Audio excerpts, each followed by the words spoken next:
তারল্য সংকটে ভুগতে থাকা ব্যাংকগুলোর আসলে বর্তমানে কি অবস্থা? আমরা বেশিরভাগ নিউজ চ্যানেল, নিউজ পোর্টাল, পত্রিকা বেশিরভাগ জায়গায় দেখতে পাচ্ছি যে খুব শীঘ্রই তারল্য সংকটে ভুগতে থাকা ব্যাংকগুলোর অবস্থা ভালো হবে। কিন্তু আসলে কতটুকু সত্য?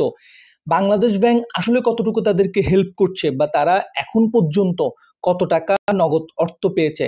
আমরা বিভিন্ন নিউজে দেখছি এবং বাংলাদেশ ব্যাংকের বর্তমান যিনি গভর্নর রয়েছেন তিনিও মিডিয়ায় এসে বারবার বলছেন যে আমরা চেষ্টা করি। আসলে চেষ্টাটা কতটুকু অগ্রসর হচ্ছে? কেননা প্রায় ২ মাসের কাছাকাছি হচ্ছে তারল্য সংকটে ভুগছে এই ব্যাংকগুলো। সবল ব্যাংকগুলো যে টাকা দেওয়ার বিষয়টি আসলে বারংবার সামনে চলে আসছে, সেটি আসলে কতটুকু সত্য? চুক্তি হওয়ার পরও কেন টাকা পাচ্ছে না? আর এই দুর্বল ব্যাংকগুলোর যেই আমানত রয়েছে মানুষের, সেই আমানতের কি হবে? সেই বিষয়গুলো নিয়ে আজকে আমরা আলোচনা করব।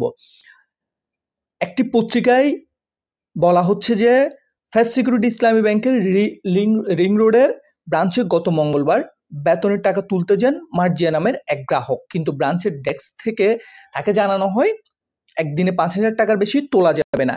এই নিয়ে ব্রাঞ্চের ম্যানেজারের সঙ্গে কথা বলতে তিনি তার কক্ষে যান। সেখানে গিয়ে তিনি দেখেন আরো ৮-১০ জন বসে রয়েছেন এবং ম্যানেজার তাকে জানান, আপা আমি ৫,০০০ টাকার ১ টাকাও বেশি দিতে পারবো না। আসলে এখানে ব্রাঞ্চ ম্যানেজারের কোনো হাত নেই, কারণ ওনার কাছে আসলে নগদ অর্থ নেই বললেই চলে। এবং এখানে যে আমরা ফার্স্ট সিকিউরিটি ব্যাংকের কথা বলেছি, শুধুমাত্র এটা ওই এক ব্যাংকের অবস্থার মতোই, কিন্তু অন্যান্য ব্যাংকগুলোর অবস্থাও সেম।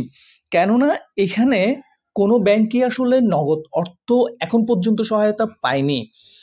এবং এখানে আরেকটি বিষয় বলা হচ্ছে, একই ব্যাংকে একজন উন্নয়ন সংস্থার একজন কর্মরত একজন নারীর ১৬ লাখ টাকার একটি এফডিআর করা ছিল। আগস্টের ২৭ তারিখ নিজস্ব প্রয়োজনে গুলশান ব্রাঞ্চ থেকে এফডিআর ভেঙে ১০ লাখ টাকার মতো অন্য একটি অ্যাকাউন্টে পাঠানোর আবেদন করলে ব্যাংক থেকে তাকে একটি পে অর্ডার দেওয়া হয়, কিন্তু পরপর ৩ বার সে পে অর্ডার বাঞ্চ করে।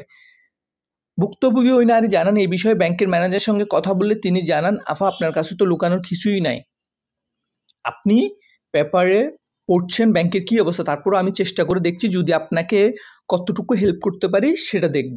পরের সপ্তাহে ৪ দিন ব্যাংকে যাওয়ার পরও ম্যানেজার তাকে ১ লাখ টাকা ক্যাশ করে দেন। এর পরের সপ্তাহ ৩ থেকে ৪ দিন ব্রাঞ্চে যান বলে তিনি নিউজকে জানান। এখানে যে বিষয়টা আসলে পরিলক্ষিত হচ্ছে সেটা হচ্ছে অনলাইন ট্রানজেকশন। এখানে BEFTN, RTGS, pay order, clearing, যে আউটওয়ার্ড ইনওয়ার্ড যে বিষয়গুলো আছে সেগুলো সম্পূর্ণভাবে বন্ধ রয়েছে। তার পেছনে কারণ হচ্ছে সিএলআর, এসএলআর যে বিষয়গুলো আসলে বাংলাদেশ ব্যাংকের সাথে সংযুক্ত, সেখানে টাকা নেই এবং নগদ অর্থের যে বিষয়টা, নগদ অর্থ আসলে প্রবাহ হয় অনলাইনের বেশিরভাগ ক্ষেত্রে। কেননা যখন অনলাইন হয় বিএফটিএন, আরটিজিএস, ইনওয়ার্ড, আউটওয়ার্ড হয়, সেক্ষেত্রে নগদ অর্থ বিপুল পরিমাণে জমা পড়ে। এবং তারল্য সংকটটা আগস্ট মাসের ৫ তারিখ থেকেই কিন্তু কি হচ্ছে, পরিলক্ষিত হচ্ছে। বারংবার বাংলাদেশ ব্যাংকের মিটিং হওয়ার পরও, চুক্তি হওয়ার পরও কেন টাকা পাচ্ছে না, সেটার দায়ভার কে নেবে? এই যে গ্রাহকগুলো প্রয়োজন মতো তাদের প্রয়োজনীয় যেই টাকা সেটা পাচ্ছে না। দীর্ঘদিন ধরে ব্যাংকের যতই ব্রাঞ্চ আসা যায়, আসলে ব্রাঞ্চের যারা রয়েছেন দায়িত্বে, ওনাদের আসলে করার কিছুই নেই। কারণ বাংলাদেশ ব্যাংক যতক্ষণ পর্যন্ত তারল্য সহায়তা না দিবে, অনলাইন ট্রানজেকশন গুলো চালু করে না দিবে, তাদের হাতে আসলে কিছুই নেই কাস্টমারের সাথে কথা বলা ছাড়া। সেক্ষেত্রে কবে নাগাদ এগুলো ঠিক হবে এখন পর্যন্ত কেউ বলতে পারছে না। শুধুমাত্র নিউজ হলে আসলে নিউজগুলো দিয়ে যে সমাধান হচ্ছে তা কিন্তু না।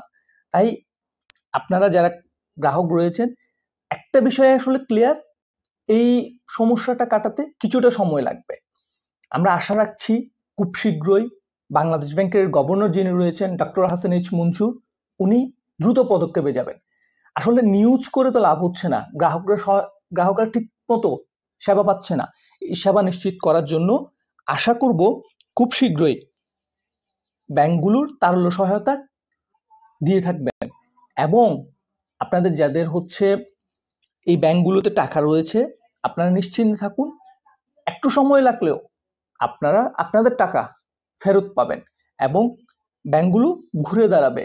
শুধুমাত্র এখন তারল্য সংকটটা কাটিয়ে উঠতে পারলে ব্যাংকগুলো আশা করছি ধীরে ধীরে ঘুরে দাঁড়াবে। এবং বাংলাদেশ ব্যাংকের গভর্নর বেশিরভাগ ইন্টারভিউতে বলে আসছেন, সবাই বলে আসছেন যে গ্রাহকের স্বার্থ প্রথমে। তো এই বিষয়টা আমরা বিশ্বাস করছি। আর বাংলাদেশের প্রেক্ষাপট অনুযায়ী ব্যাংক কখনো বন্ধ হয় না। আমরা এখানে ফার্স্ট সিকিউরিটি ব্যাংকের নাম নিয়েছি, তার মানে এই না শুধু ফার্স্ট সিকিউরিটি ব্যাংকের সমস্যা। আমরা জাস্ট এটা উদাহরণস্বরূপ দেখিয়েছি। এই ব্যাংকের মতোই অন্যান্য যে ব্যাংকগুলো রয়েছে সেই ব্যাংকগুলোরও কিন্তু একই অবস্থা, কেউ টাকা পায়নি। সবাই টাকা পেয়েছে নিউজ পেপারে, কিন্তু সশরীরে তারা এখনো পর্যন্ত টাকা পায়নি, যেটি আমরা গ্রাহক সেবা এবং সশরীরে গিয়ে জানতে পারে। তা আপনারা একটু ধৈর্য ধরুন, অনেক বেশি সমস্যা আপনাদের হচ্ছে, কিন্তু যারা বিনিয়োগ করেছেন একটু ধৈর্য ধরুন। আশা করছি খুব শীঘ্রই এই তারল্য সংকটের সমস্যাটার সমাধান হবে, এবং যদি ভালো কোনো নিউজ হয় এবং ভালো কোনো তথ্য আমরা পেয়ে